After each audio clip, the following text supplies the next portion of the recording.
बिस्मिल्लाहिर्रहमानिर्रहीम। Dear students, अस्सलाम वालेकुम। मैं हूं प्रोफेसर इक़्तिदार शाह। हम लोग पढ़ रहे हैं FSc physics part 1 chapter number 2। आज हमारा सेकंड चैप्टर का 8th लेक्चर है और टॉपिक है प्रोजेक्टाइल मोशन। इससे पहले हमने स्ट्रेट लाइन मोशन जो है वो पढ़ा है।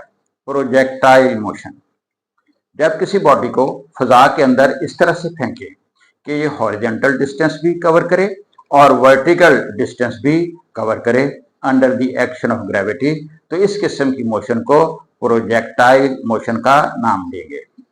फर्ज कीजिए हम कुछ हाइट से कोई बाल को पत्थर स्ट्रेट फेंकते हैं हॉरिजॉन्टली, तो आप लोग जानते हैं कि ये पत्थर, ये ऑब्जेक्ट, ये बाल straight in the forward direction भी मूव करता है और वर्टिकली डाउन भी मूव करता है under the action of gravity. तो इस किस्म की मोशन को प्रोजेक्टाइल मोशन का नाम देंगे। जमीन से हम पांव की मदद से फुटबॉल को हिट करें या बैट से बॉल को स्ट्राइक करें, तो क्या होता है, ये बॉल या ये फुटबॉल एक मखसूस रास्ते पर प्रोजेक्टाइल बनाता हुआ, यानी ये आगे की तरफ भी जाता है, ऊपर की तरफ भी जाता है और मैक्सिमम हाइट पर पहुंचकर दोबारा नीचे की तरफ सफर शुरू कर देता है। तो इस किस्म की मोशन को हम प्रोजेक्टाइल मोशन का नाम देते हैं। तो गोया इस किस्म की मोशन में दो किस्म की मोशन होती हैं, हॉरिजॉन्टल मोशन भी होती है और वर्टिकल मोशन भी होती है। So we can right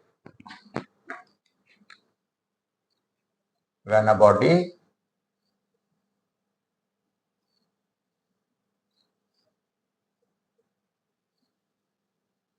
is thrown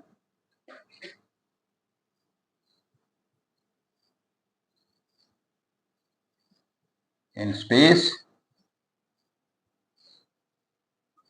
such that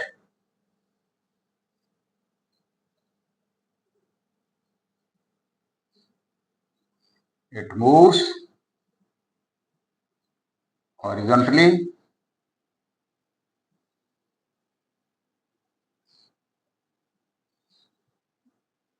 as well as vertically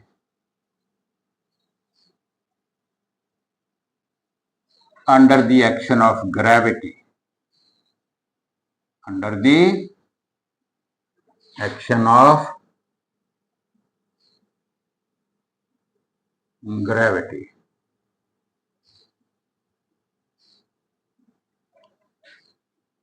Such a motion, या its motion,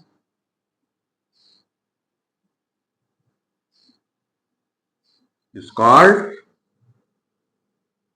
projectile motion.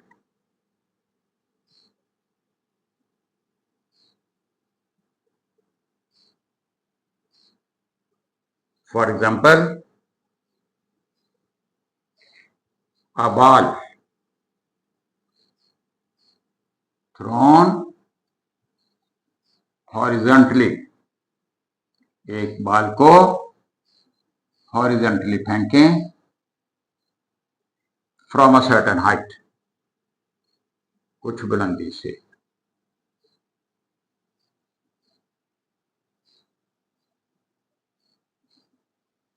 Second, a football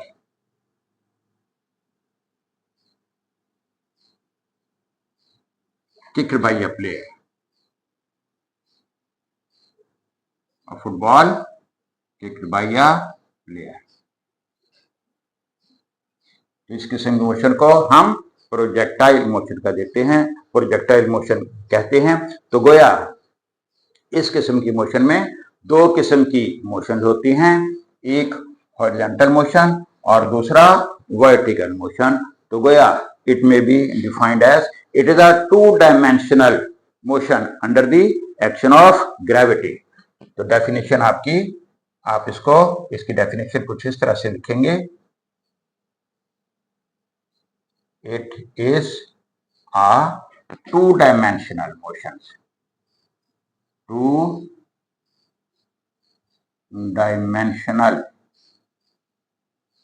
motion under the action of gravity. ये 2 dimensional motion है, यानी इसमें horizontal motion भी है और vertical motion भी है।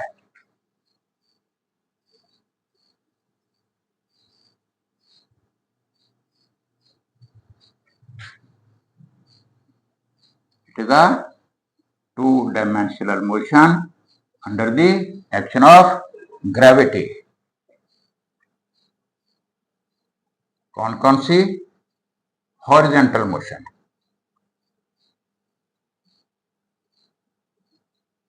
कौन कौन सी मोशन है? Horizontal motion with uniform velocity. ये जो हॉरिजॉन्टल मोशन है, इस तरफ इसकी वेलोसिटी यूनिफॉर्म होगी, क्योंकि इस साइड पर कोई फोर्स नहीं है, फोर्स ऑफ फ्रिक्शन होती है, जिसको हम इग्नोर कर देते हैं। Horizontal motion with uniform velocity.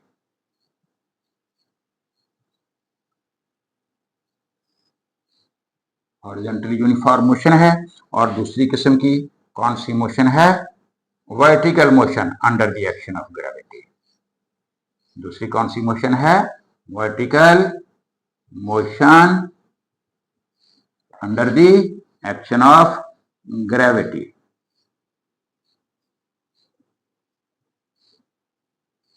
तो projectile motion is a two dimensional motion.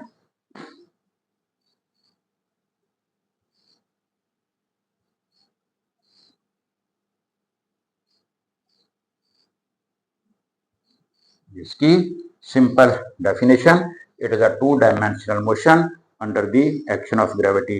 कौन कौन सी two dimensional? Horizontal motion with uniform velocity and vertical motion under the action of gravity. अब इन दोनों किस्म की मोशंस को हम टर्न बाय टर्न सीखेंगे। इसके मोशन को प्रोजेक्टाइल मोशन, और वो बॉडी जो इस तरह से मूव करे, इसको प्रोजेक्टाइल का नाम देंगे। Body making such A motion is called projectile.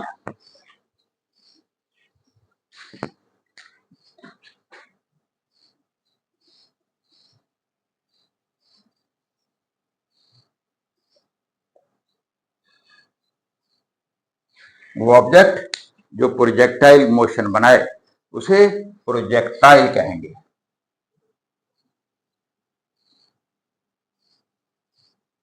The body making projectile motion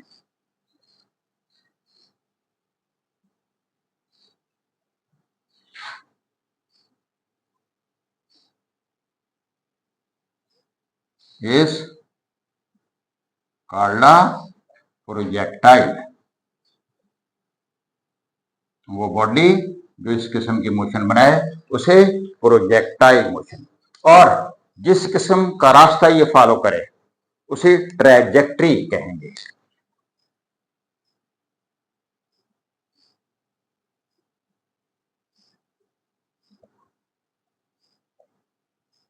जिस किस्म का ये रास्ता फॉलो करे, ये मखसूस कर्व पाथ, इसको trajectory, path followed by A projectile.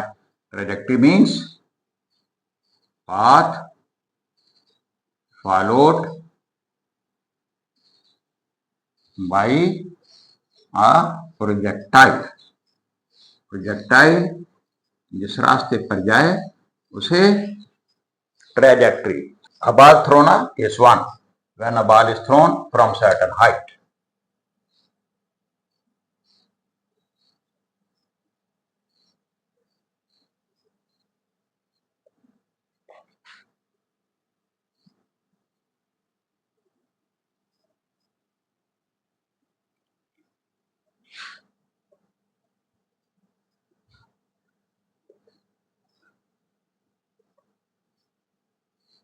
When a ball is thrown from certain height। ये देखिए,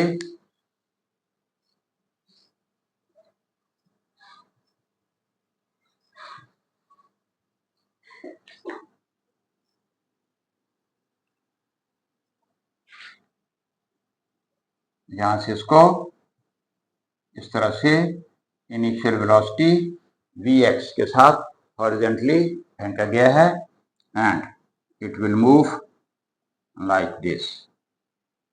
तो यहां पर इसकी इनिशियल हॉरिजॉन्टल वेलोसिटी जो है वो vx है और वर्टिकल वेलोसिटी इसकी यहां पर इसकी vy जो है वो 0 है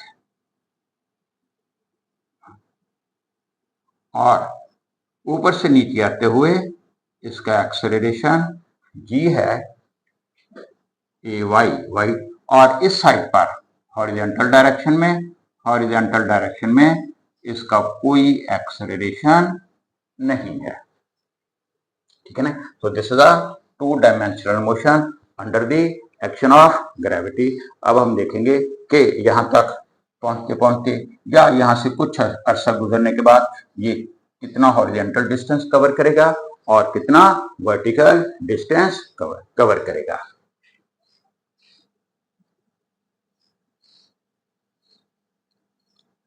initial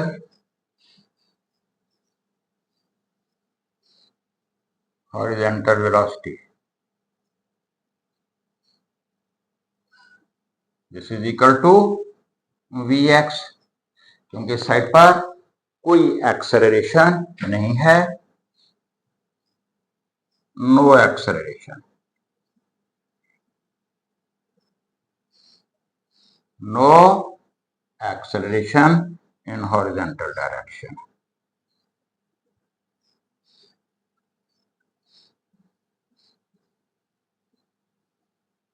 this means ax is equal to 0।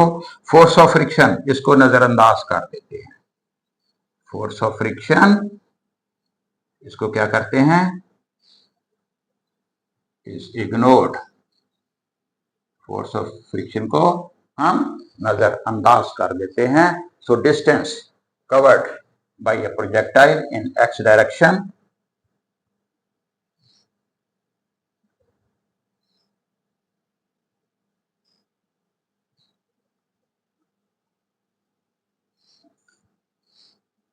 horizontal distance covered, you vary x using simply s is equal to vt vx into t. So after time t this will cover so much horizontal distance covered. Or considering vertical motion,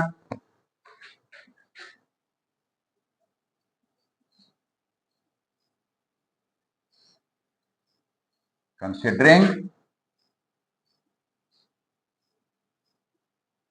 vertical motion, जब आप इसकी vertical motion को consider करेंगे तो इसकी initial velocity 0 होगी और ऊपर से नीचे आते हुए ag होगा और vertical distance covered, vertical distance covered s is equal to vit plus half at square for gravity dt square, y 0 plus half dt square, y is equal to half dt square. So from these two relations you can find the position of a projectile after time t when you throw it horizontally from this height.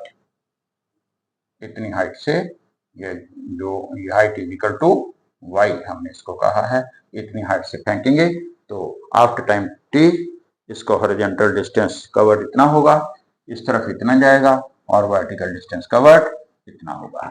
इसके बाद भी हम इसका second case discuss करते हैं जब हम इसको जमीन से कुछ एंगल पर सर्टन वेलोसिटी vi के साथ थ्रो करते हैं। की मोशन कुछ इस तरह से होगी जी।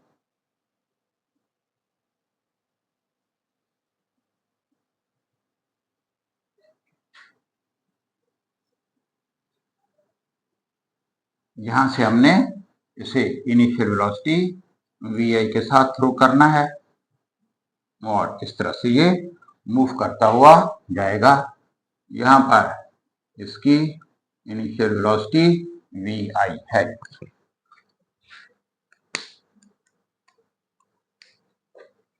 When a ball is thrown,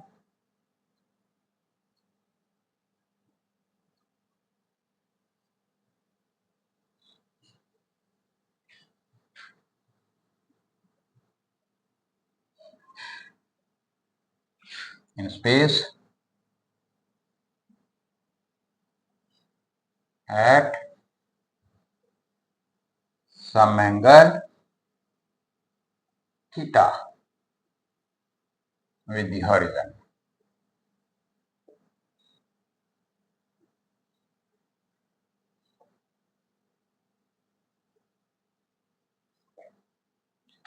With the initial velocity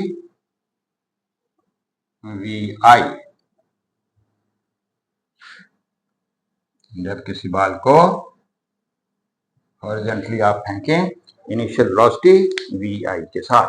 अब इसकी वेलोसिटी के दो कंपोनेंट है, इस इनिशियल वेलोसिटी के दो कंपोनेंट होंगे, ये थीटा जी, इस तरह वाले कंपोनेंट को this will B vix and this will be viy.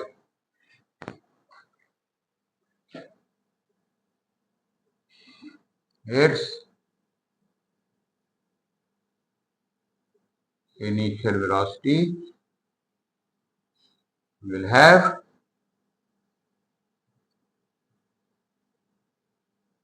two components.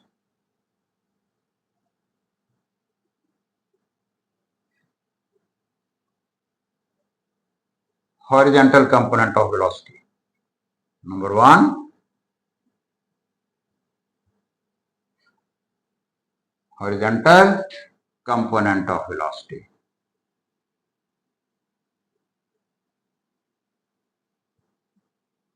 ये हॉरिजॉन्टल कंपोनेंट कैसा होता है, ये होता है vix is equal to vi cos theta. दूसरा ये वर्टिकल कंपोनेंट, ये भी आप जानते हैं, ये vi sin थीटा होगा।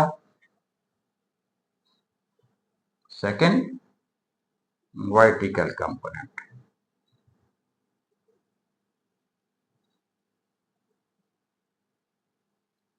ये बनेगा जी हमारा viy and you know it is vi sin theta. अब एज द टाइम पासेस आप लोग जानते हैं कि ये जो vix है ये हॉरिजॉन्टल डायरेक्शन में इसकी वेलोसिटी का कंपोनेंट ये सेम रहेगा, ये सेम रहेगा, लेट इट बी vfx, लेकिन ये vfx vix के बराबर होगा। लेकिन ये जो वर्टिकल कंपोनेंट है vfy, this will be affected by g, this will be affected by g।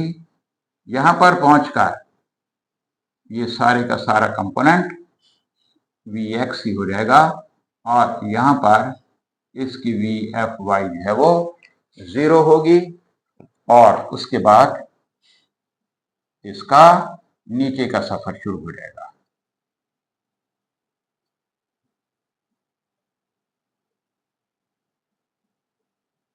उसके बाद इसकी vfy जो है वो नीचे की तरफ जो है वो स्टार्ट हो जाएगी। हाँ जी, तो एज द टाइम पासेस यहां पे हम लिखते हैं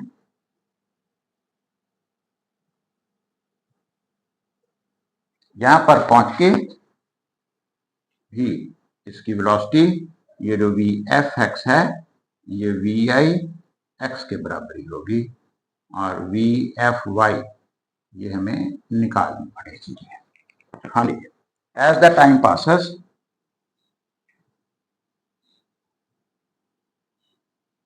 the horizontal velocity, the horizontal component of velocity remains constant।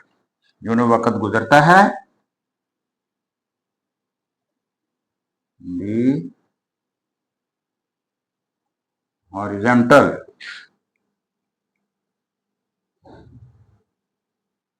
component of velocity ये सेम रहता है, remains constant।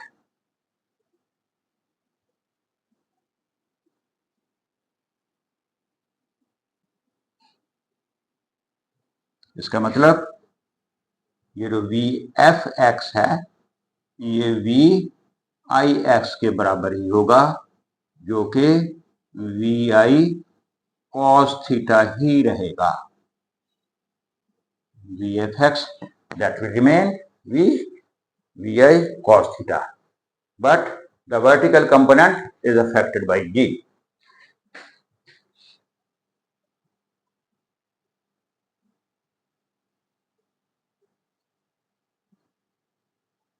The vertical component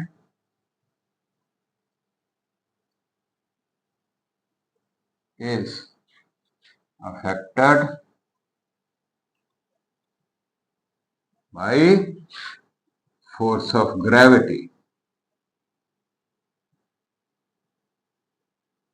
force of friction को इग्नोर कर चुके हैं, तो ऐसी सूरत में हमारा वी एफ वाई ये निकालने के लिए हम इस इक्वेशन का इस्तेमाल करेंगे।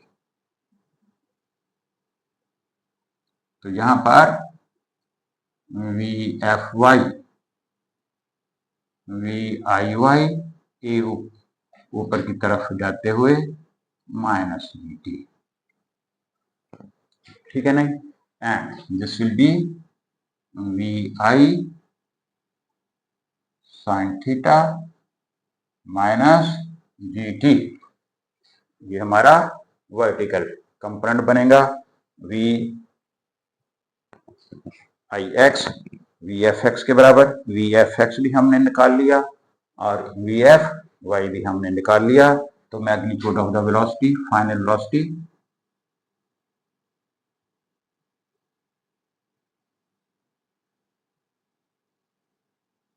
ये हमारी बनेगी जी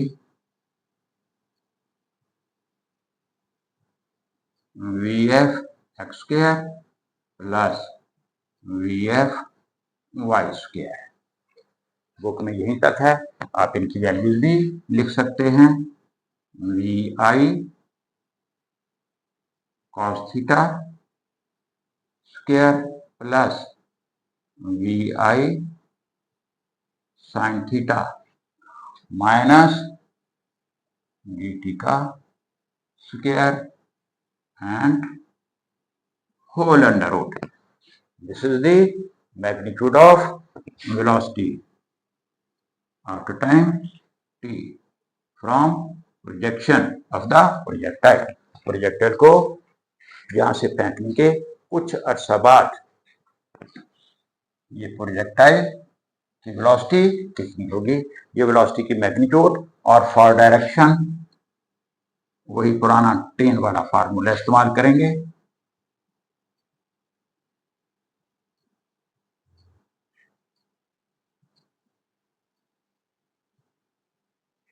इनिशियल एंगल हमने थीटा, तो फाइनल एंगल हम फाई।